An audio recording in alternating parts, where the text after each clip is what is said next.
मैं हूं आपका साथी आलोक कुमार और आज बात करेंगे बिहार पर, प्रशांत किशोर पर, आरएसएस पर, मोहन भागवत पर और जातिगत जनगणना पर। बड़ा महत्वपूर्ण है, एक मजबूत सा रिश्ता है सारी घटनाओं के बीच में। 100 साल हो रहे हैं राष्ट्रीय स्वयंसेवक संघ की स्थापना के, आरएसएस के।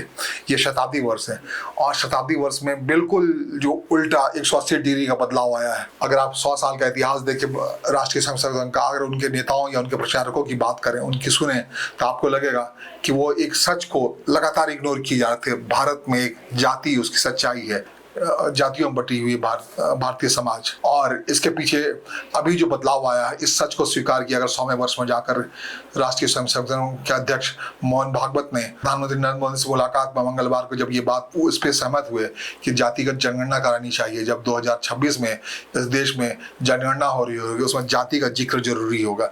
इसके पीछे और कोई नहीं। मैं कह रहा हूँ कि बिहार में जो आज हो रहा है, पूरे देश में 5 साल बाद होता है, वह बहुत एडवांस राज्य है।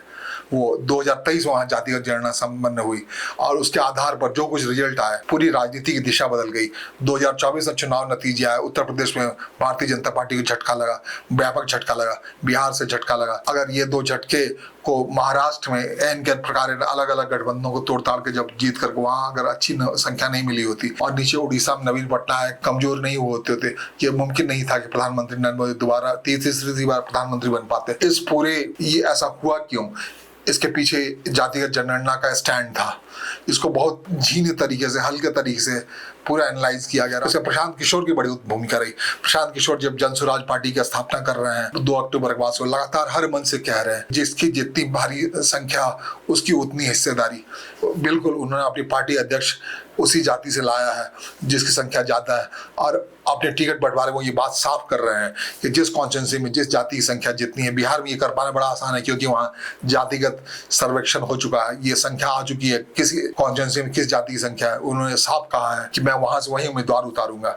हम उतनी ही प्रतिशत महिलाओं को देंगे, उतने पुरुषों को देंगे, उतनी प्रतिशत युवाओं को देंगे। प्रधानमंत्री नरेंद्र मोदी इससे पहले लगातार बड़े तमाम ऊंचे मंचों से कहते रहते हैं कि इस देश में सिर्फ उनकी नजर में सिर्फ 4 ही जातियां हैं, युवा, पुरुष, स्त्री और गरीब। और अब वो इस बात को बिल्कुल एक सिरे चुटला गए हैं और इस बात पे आ गए हैं कि भाई अगले जो 2025 में जो जातिगत सर्वेक्षण होगा, 2029 में अगर बात करें तो चौथी बार उन्हें प्रधानमंत्री बनने की नौबत आएगी, चुनाव में जाने की नौबत आएगी। लेकिन उससे पहले इस साल बिहार में टेस्ट होना है, लिटमस टेस्ट होना है।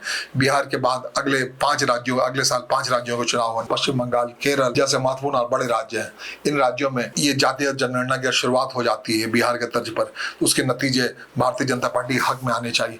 इन सब के अलावा जो बहुत महत्वपूर्ण, जब मैं आरएसएस की बात कह रहा हूँ, आरएसएस की इसकी बहुत महत्वपूर्ण भूमिका है। आरएसएस क्यों ऐसा पैराडाइम बदलाव आया? तो बिहार में जातिगत जनगणना हुई तो पता लगा हिंदू अगर जातियों बटा हुआ है तो वास्तव में अल्पसंख्यक हो चुका है। बिहार में सबसे बड़ी संख्या में जो निकल के आई यादव जाति सबसे बड़ी संख्या में, उसके बाद कुशवाहा है, कुर्मी है, जो रामविलास पासवान की पार्टी है, दुसाध जनसंख्या उसकी 5%। कुल मिलाकर के इसी अंदाज में तमाम आंकड़ों को मिला देंगे 15% बनते हैं। और मुसलमानों की आबादी सबसे बड़ी आबादी है, 17% है।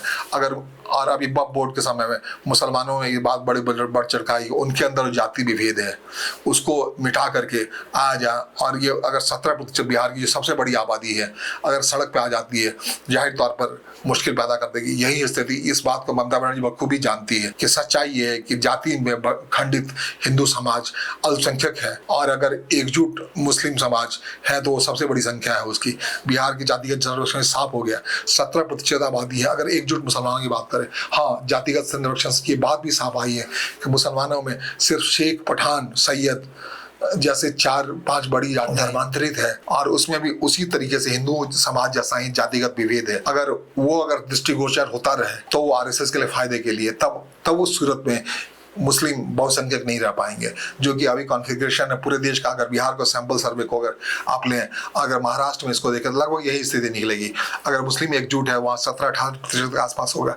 अगर पश्चिम बंगाल की बात करें, ये संख्या 24% के आसपास बनती है। एकजुट मुस्लिम वहाँ अगड़ी बहुसंख्यक आबादी बन चुकी है। इस बात का जिक्र करवाते हैं। हालांकि हर सर्वेक्षण पहले मुस्लिम पर्सनल बोर्ड जैसे संस्थाएं बड़ी सक्रिय हो जाती हैं। वो कहती हैं आप अपने इसमें बिल्कुल साफ लिखाएं, आप सिर्फ शिया और सुन्नी का जिक्र करें, और अगर बहुत हद तक करना है अपनी जातियों का जिक्र ना करें, अपनी भाषा के तौर पर उर्दू का जिक्र करें, ताकि आपकी एक बहुसंख्यक आइडेंटिटी बनी रहे। अगर लेकिन जातिगत सर्वेक्षण जब नया लिस्ट निकलना है 2025 में जो जातिगत सर्वेक्षण होना है, तो ये बात स्पष्टीकरण कि वो किस जाति से और उसे लाभ मिलेगा, कैसे लाभ मिलेगा। जैसे बिहार में मुसलमानों ओबीसी की बहुत बड़ी संख्या है, 36% संख्या मुस्लिम ओबीसी की है, पासमानदा समाज की है, तो वो वहाँ विभाजित बिहार का मुस्लिम समाज लगभग हिंदू समाज जैसा है, वहाँ फिर बहुसंख्यक के तौर पर एकीकृत तो हिंदू मुसलमान नहीं रहे। ये बात आरएसएस को काफी पसंद आई, काफी भाई। इसके पीछे प्रशांत किशोर की एक सलाह रही कि आपको इस लाइन पे आना पड़ेगा। 100 साल के बाद अगर आरएसएस इस बात पे उलट के जाती है कि हाँ उसे ये मंजूर है कि हिंदू समाज या भारत में जाति का संरक्षण होना चाहिए, और हर का जो जातीय गर्व है, अगर वो ब्राह्मण लिख रहा है, जातीय गर्व की बात पिछले 10 साल से बड़ी तेजी से आए। आपको दिल्ली में दौड़ती हर गाड़ी के पीछे, ज्यादातर गाड़ियों के पीछे कहीं जाट लिखा हुआ मिलेगा, कहीं आपको गुजर लिखा हुआ मिलेगा, कहीं छत्री लिखा मिलेगा, कहीं ब्राह्मण मिलेगा। तो जातीय गौरव की बात जो लोगों में निकल के आई, इतना ही जाटा भी लिखा मिलेगा। अपनी अपनी जातियों के प्रति लोग स्वाभिमान होते जा रहे हैं। और ये सच्चाई जो रामलाल रोहिया काफी सालों से कहते रहे थे, 1953 से कहते रहे थे कि भैया भारत की सच्चाई है जाति, उसे इग्नोर मत करो। आरएसएस के नेता लगातार इस बात को इग्नोर करते रहते थे। इनफैक्ट लाल कृष्ण आडवाणी जैसे नेता भारत को हिंदुस्तान कहने का वजह हिंदुस्तान कहते थे, तो हिंदू कह देने से ये बात नहीं बनती थी। तमाम हिंदू एक साथ नहीं होते। जैसे मुस्लिम, जैसा मैं कह रहा हूँ, बिहार की जनसंख्या में 17% मुस्लिम निकल आए हैं, जो सबसे बड़ी आबादी है। 14% युवाओं की आबादी है, अब मुसलमानों की आबादी 17% है, तो बहुसंख्यक हो चुका है बिहार की आबादी। और वो सैंपल है, लगभग देश के हर राज्य में यही सूरत है। अगर मुस्लिम जातिगत विभेद में बटा हुआ नहीं है तो बहुसंख्यक हो चुका है। यही अलार्मिंग सिचुएशन है आरएसएस के लिए। यही एक मजबूरी है, वो इस बात को स्वीकार करने पा गई कि हाँ इस बार का जो जनगणना होगा उसमें जातिगत सर्वेक्षण साफ होगा, जातियों का अंगीकृत होगा, उसमें मुस्लिम समाज के भी जो दुनिया है, कुरैशी हैं, वहाँ जो अंसारी हैं, उन सब का जिक्र करना होगा। उन्हें वो मुस्लिम समाज तभी कर पाएगा जब उनको बताया जाएगा कि उन्हें भी इसका लाभ मिलने वाला है। पासमानदा समाज का ये काम बिहार में बहुत करीने से हुआ है।